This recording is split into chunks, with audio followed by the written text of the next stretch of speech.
ಎಲ್ಲರೂ ಹೇಗಿದ್ದೀರಾ? ಇವತ್ತು ನಾನು ನಿಮಗೆ ಒಂದು ಪಾನಕ ಹೇಳಿಕೊಡ್ತಾ ಇದ್ದೀನಿ. ಪಾನಕ ಅಂದರೆ ಯಾವ ಥರದ್ದು? ನೀವು ಶರಬತ್ ಕುಡಿದಿರ್ಬೋದು, ಅಥವಾ ಮ್ಯಾಂಗೋ ಜ್ಯೂಸ್ ಕುಡಿದಿರ್ಬೋದು, ಆಮೇಲೆ ಆರೆಂಜ್ ಜ್ಯೂಸ್ ಕುಡಿದಿರ್ಬೋದು, ಈ ಥರದ್ದೆಲ್ಲ ಕುಡಿದಿದ್ರಲ್ವ. ಇವಾಗ ನಾನು ನಿಮಗೆ ಒಂದು ದಾಸವಾಳ ಹೂವಿನ ಶರಬತ್ ಮಾಡೋದು ಹೇಗೆಂದು ಹೇಳಿಕೊಡ್ತಾ ಇದ್ದೀನಿ. ಮೊದಲಿಗೆ ನೀರು ತಗೊಂಡು ಅದರಲ್ಲಿ ಸಕ್ಕರೆನ ಆ್ಯಡ್ ಮಾಡೋಣ. 3-3.5 ಚಮಚ ಸಕ್ಕರೆ ಹಾಕಿದ್ದೀನಿ.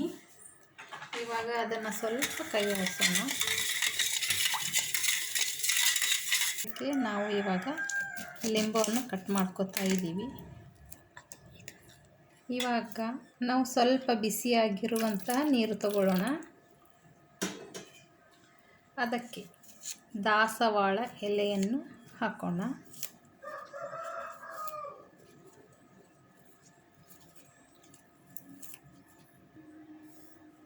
ಇವಾಗ ಲಿಂಬೆಹಣ್ಣನ್ನು ಹಿಂಡೋಣ. ಸಕ್ಕರೆ ನೀರಲ್ಲಿ ಲಿಂಬನ್ನು ಹಿಂಡ್ತಾ ಇದ್ದೇನೆ. ಇದರಲ್ಲಿ ಮೊದಲೇ ಬೀಜಗಳನ್ನೆಲ್ಲ ತಕ್ಕೋಬೇಕು, ಯಾಕಂದರೆ ಕುಡಿಯುವಾಗ ಬೀಜ ಎಲ್ಲ ಬರುತ್ತೆ.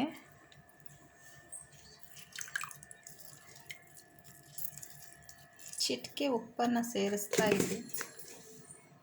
ಹಾಕ್ತಾ ಇದ್ದೇನೆ.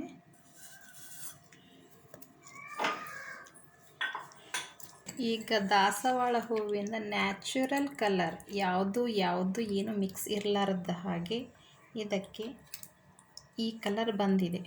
ಈಗ ಇದನ್ನು ಇದಕ್ಕೆ ಸೇರಿಸೋಣ. ಇವಾಗ ನೋಡಿ ಎಷ್ಟು ನ್ಯಾಚುರಲ್ ಕಲರ್, ಇವಾಗ ನೋಡಿ ಕಲರ್ಫುಲ್ ಆಗಿದೆ. ಇದನ್ನು ನಾನಿವಾಗ ಗ್ಲಾಸಿಗೆ ಹಾಕ್ತಾ ಇದ್ದೀನಿ. ನೋಡಿ ಫ್ರೆಂಡ್ಸ್, ನ್ಯಾಚುರಲ್ ಆಗಿರೋ ಒಂದು ದಾಸವಾಳ ಎಲೆಯ ಜ್ಯೂಸ್ ರೆಡಿ. ಇದನ್ನು ಕುಡಿಸಿದ್ರೆ ಇದರಿಂದ ಯಾವುದೂ ಎಫೆಕ್ಟ್ ಇರಲ್ಲ. Thank you.